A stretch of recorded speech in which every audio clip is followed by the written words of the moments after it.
Olá, pessoal. Vamos resolver nesta aula alguns exercícios sobre leis de Newton e suas aplicações e também sobre o plano inclinado. Exercício 5, página 16. Um helicóptero transporta, preso por uma corda, um pacote de 100 quilogramas e o helicóptero está subindo com uma aceleração de 0,5 metros por segundo ao quadrado.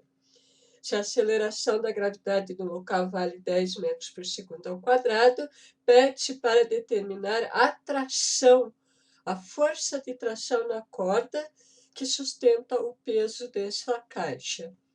Vamos ver a solução. Primeiramente, nós devemos isolar o pacote e colocar todas as forças que atuam sobre o bloco. Nesse caso, são a força peso e força de tração, devido à presença da corda sustentando a caixa. Foi dito no problema que a aceleração é vertical e para cima, portanto, deve existir uma força resultante na mesma direção e no mesmo sentido, ou seja, vertical e para cima. E nós sabemos, pela segunda lei de Newton, que a força resultante é igual à massa vezes a aceleração. Vamos então determinar o módulo da força resultante. O módulo da força resultante é igual ao módulo da força de tração menos o módulo da força peso, como está escrito aqui. É dado pela diferença porque os dois vetores, as duas forças, têm mesma direção, mas o sentido é oposto. Mas nós sabemos que força resultante é massa vezes a aceleração. Então, substituímos aqui nessa equação e reescrevemos desta maneira. Portanto, a tração no fio pode ser determinado dessa forma. Basta passar o menos módulo do peso, passa para o outro lado da igualdade, então trocando o sinal, e aí o módulo da força de tração é a massa vezes a aceleração mais a força-peso. Sabemos que a força-peso é determinado por massa vezes a aceleração da gravidade.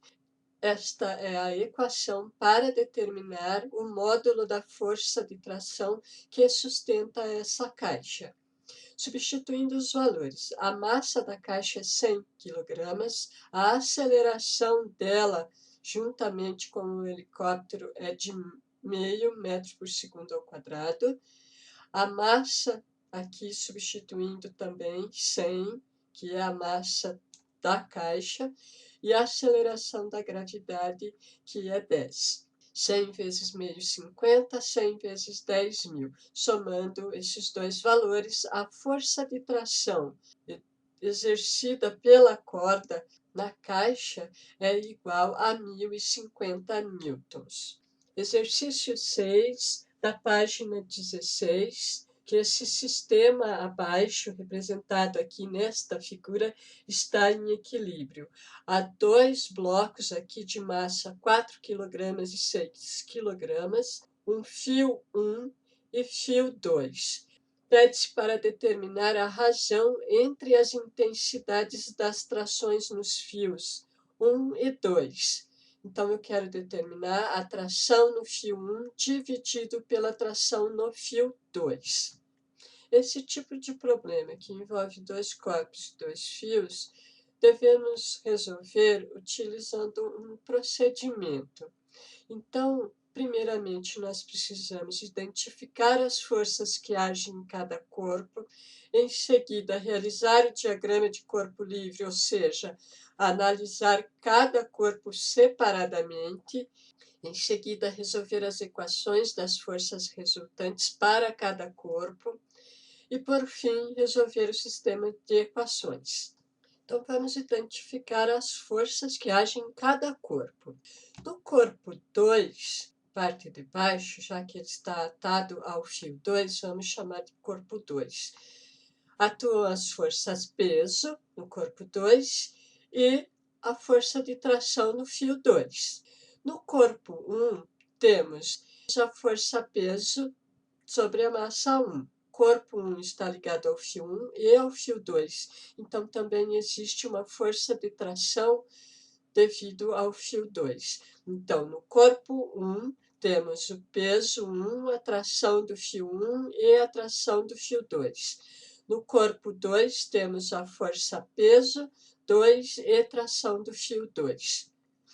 Em seguida, realizamos o diagrama de corpo livre, cada corpo analisado separadamente. O corpo 1, isolamos eles e colocamos todas as forças que atuam nesse corpo.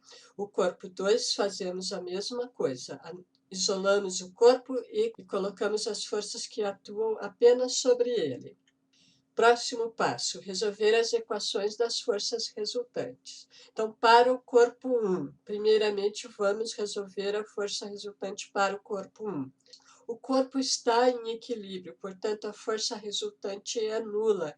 Isso implica que o módulo dessa força é igual à soma do módulo dessas duas forças. Então, nós podemos escrever desta maneira: a tração no fio 1 é igual à tração no fio 2 mais o peso no corpo 1. Escrevemos essa equação sabendo que o peso do corpo 1 é igual à massa do corpo 1 vezes a aceleração da gravidade. Eu sei que a massa do corpo 1 é 6 kg e a aceleração da gravidade é 10. 6 vezes 10, 60. Então, a tração no fio 1 vai depender da tração no fio 2 mais o peso do corpo 1, que vale 60 newtons. Vamos continuar agora a analisar o corpo 2.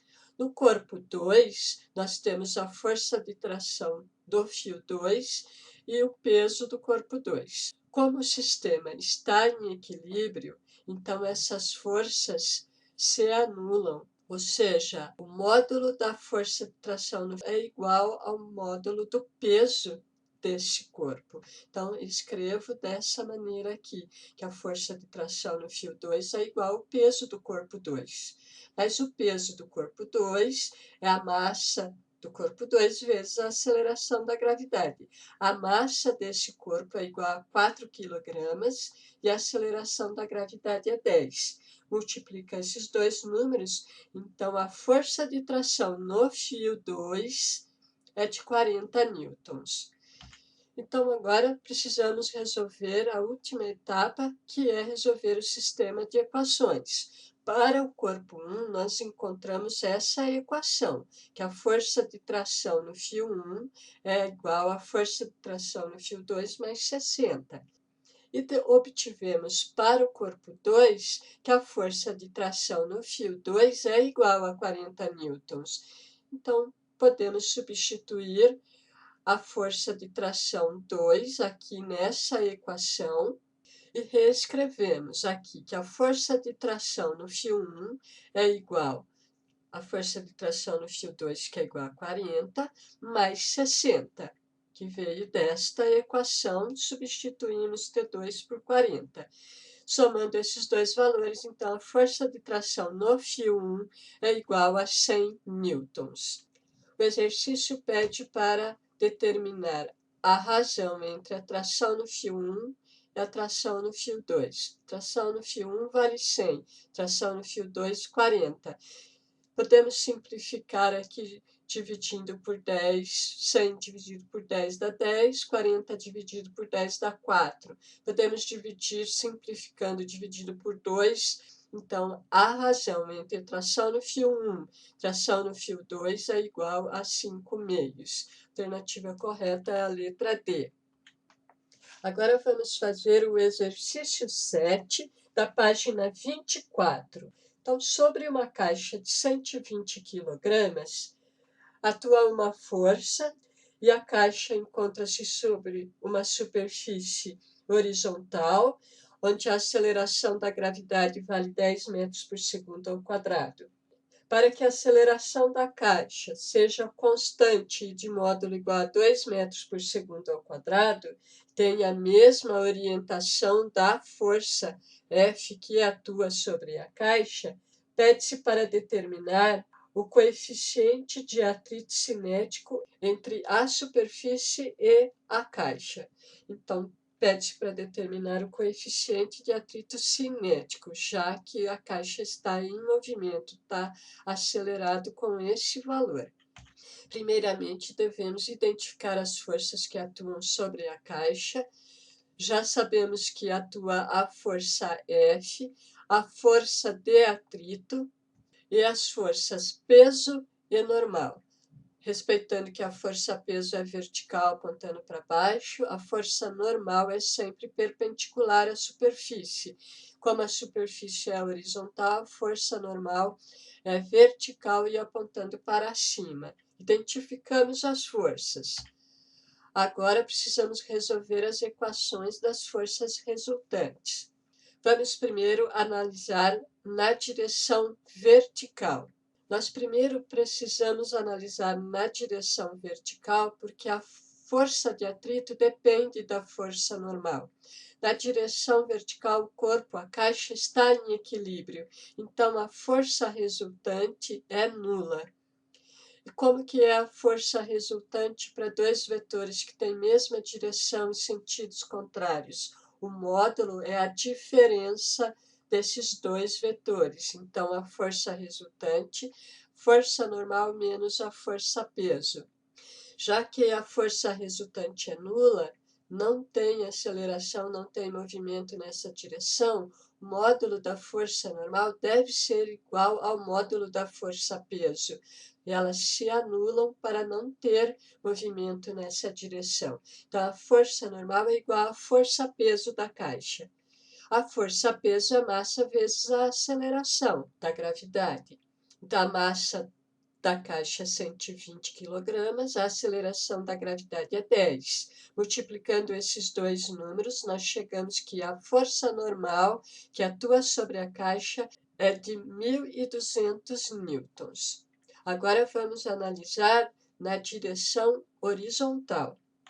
Na direção horizontal, a força resultante não é nula, porque existe uma aceleração nessa direção. Só que a força resultante nessa direção é a força F menos a força de atrito, porque são duas forças de mesma direção e sentidos contrários. Então, a força resultante é a força F menos a força de atrito. Mas a força resultante não é nula. Pela segunda lei de Newton, a força resultante é dada pela massa vezes a aceleração. E isso é igual a F menos força de atrito. A massa da caixa é 120 kg. A aceleração que a caixa tem é de 2.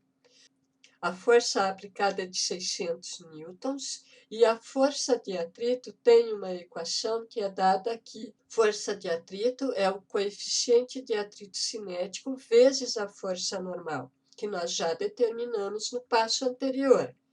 Então, 120 vezes 2 dá 240, igual 600 menos coeficiente de atrito cinético, que eu quero descobrir, vezes a força normal, que nós já determinamos que é 1.200 newtons. Então, colocamos aqui o seu valor.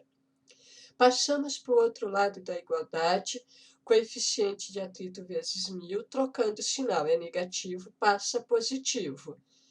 Deste outro lado da igualdade já tenho 600, 240 passa para o outro lado, trocando o sinal. 600 menos 240, 360. Então, agora, para encontrar o coeficiente de atrito cinético, basta tirar o 1.200. Ele está multiplicando, ele passa dividindo. Então, o coeficiente de atrito cinético é 360 dividido por 1.200, fazendo essa operação, chegamos que o valor para o coeficiente de atrito cinético é igual a 0,3. Observe que coeficiente de atrito cinético não tem unidade, portanto, é só o valor que precisa ser colocado. A alternativa correta, portanto, é a letra C do exercício 7, página 24. Exercício 8, página 25. Tem um controle remoto de massa 150 gramas, Precisamos converter esse valor para quilogramas, então divide por 1.000. Então, a massa do controle remoto sobre a mesa é 0,15 quilogramas. Uma pessoa inclina a mesa e aí o controle começa a deslizar. Então, a pessoa diminui a inclinação e observa que, se o ângulo entre a superfície horizontal e a inclinação da mesa for de 20 graus, o controle remoto não desliza. Então, pede-se para determinar o menor valor do coeficiente de atrito para que o controle não deslize nessa situação aqui. Primeiramente, precisamos identificar as forças que agem sobre o controle. Separamos o bloquinho aqui que representa o controle, colocamos aqui o plano inclinado e o plano horizontal, formando um ângulo de 20 graus. As forças que atuam sobre o objeto, ele tem a tendência de deslizar nesse sentido. Então, a força de atrito está no sentido contrário. Então, precisamos representar a força de atrito que se opõe à tendência de movimento. Se o objeto tende a se movimentar para esse lado, a força de atrito se opõe. Portanto, ela é desenhada aplicada nesse sentido à força de atrito. Atuam sobre o controle a força-peso e a força normal. A força-peso é sempre vertical, apontando para baixo, e a força normal é sempre perpendicular à superfície de apoio.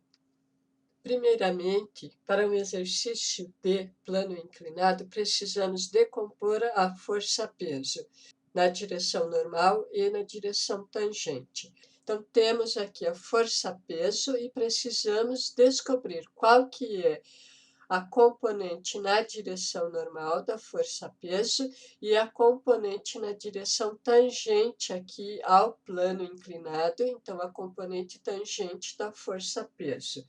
Primeira coisa, decompor a força-peso nessas duas direções. A componente normal é dada por essa equação, que a componente normal da força-peso é igual ao próprio força-peso vezes cosseno do ângulo θ. Mas o peso é massa vezes a aceleração da gravidade. Então, temos aqui a componente normal da força-peso escrito por essa equação. A massa do controle remoto é 0,15 quilogramas. Precisa estar no sistema internacional, por isso que convertemos para quilograma. Aceleração da gravidade é igual a 10. O ângulo entre a superfície horizontal e o plano inclinado é de 20 graus, então colocamos aqui. 0,15 vezes 10 dá 1,5. E o cosseno de 20 graus é igual a 0,94. Realizamos essa operação de multiplicação e o valor para a componente normal da força-peso é 1,41 newtons. Agora vamos obter a componente tangente da força-peso, que é dado por essa equação. A componente tangente da força-peso é a própria força-peso vezes o seno do ângulo θ. Peso é massa vezes a aceleração da gravidade. Então, substituímos e reescrevemos a equação. Substituímos agora os valores. A massa do controle remoto é 0,15 kg, aceleração da gravidade é 10, o ângulo θ é 20 graus. 0,15 vezes 10 dá 1,5. O seno de 20 graus é 0,34 aproximadamente. Realizamos o produto desses dois números e encontramos que a componente tangente da força-peso 0,51 newtons. Então, vamos resolver as equações das forças resultantes. Primeiramente, vamos resolver as equações da força resultante na direção normal. A força resultante nessa direção é nula, pois o controle está em equilíbrio, ele não está deslizando e não há movimento nessa direção normal. Assim, a força resultante para dois vetores que têm mesma direção e sentidos opostos, então a força resultante é a força normal menos a componente normal da força-peso. Mas sabemos que a força resultante é nula. Portanto, nós podemos escrever que a força normal é igual à componente normal da força-peso. Assim, como já determinamos a componente normal, sabemos que é 1,41 newtons, então a força normal também tem esse valor. Força normal é igual a 1,41 newtons. Agora vamos resolver a equação para a força resultante na direção tangente ao plano inclinado. A força resultante nessa direção é a força de atrito menos a componente tangente da força-peso.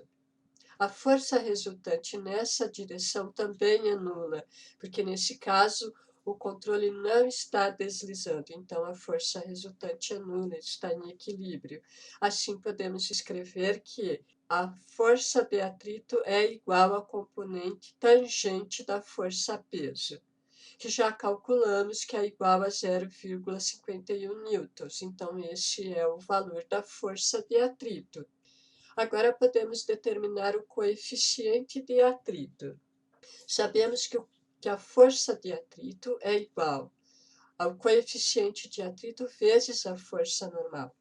Nós determinamos em passos anteriores que a força de atrito vale 0,51 e a força normal é 1,41 newtons. Então, substituímos esses valores que já foram calculados.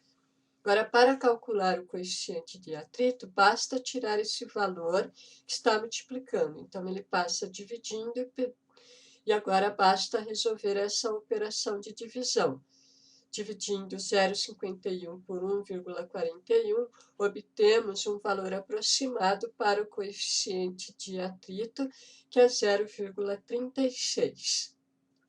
Vamos resolver um exercício sobre força elástica. Uma mola de constante elástica igual a 200 newtons por metro é esticada quando um bloco de peso igual a 4 newtons é pendurado em sua extremidade livre. Então, temos uma deformação e pede-se para determinar essa deformação x sofrida pela mola. Observe que já foi colocado o peso desse bloco. Ele poderia ter dado a massa, e aí precisaríamos depois calcular o seu peso. Então, a constante elástica da mola, o K, é igual a 200 newtons por metro, e o peso do corpo é de 4 newtons. Vamos determinar a deformação x. As forças que atuam sobre o bloco são a força-peso e a força elástica exercida pela mola.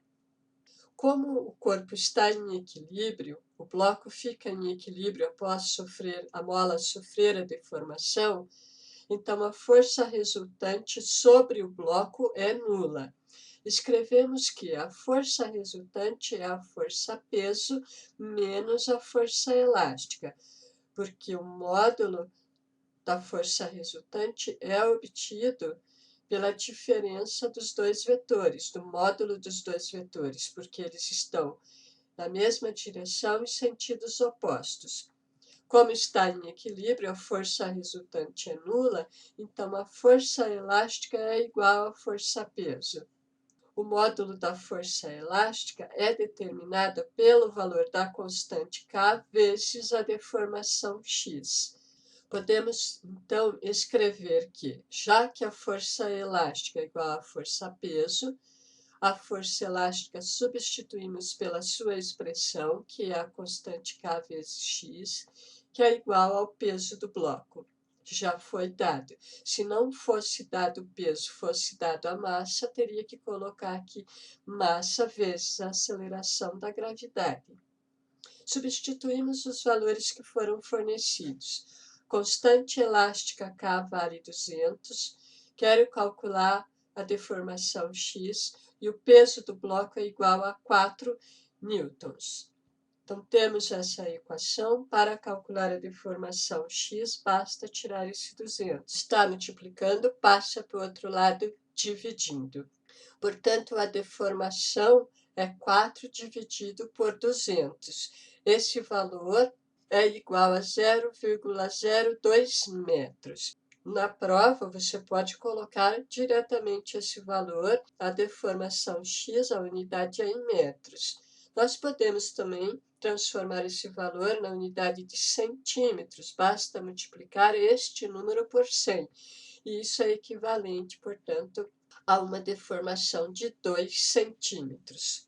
Pessoal, alguns exercícios foram resolvidos aqui. Espero que ajude para que vocês compreendam o conteúdo e possam realizar a prova com bastante tranquilidade. Obrigada. Tchau.